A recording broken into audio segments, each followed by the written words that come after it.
Hello, Sara here from Learn Urdu with Sara.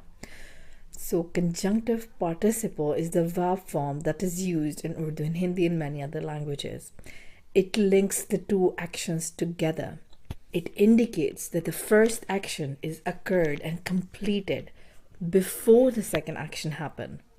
So, for example, he eats his breakfast before he goes to work.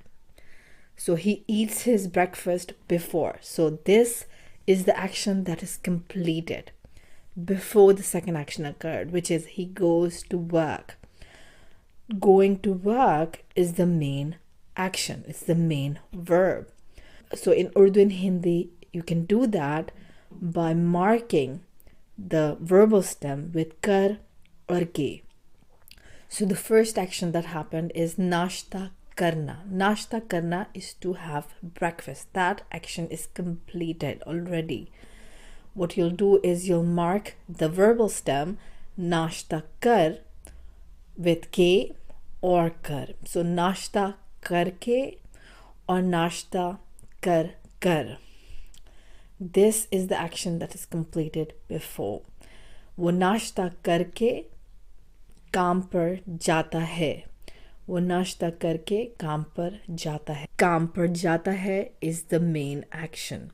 वो नाश्ता करके काम पर जाता है. It's a very commonly used construction.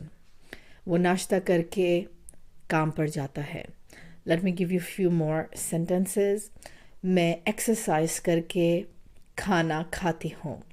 मैं exercise करके खाना खाती हूँ. After doing the exercise, I eat. So, doing the exercise is a completed action and then I eat, which is the action that is the main action. मैं किताब पढ़कर सोती हूँ.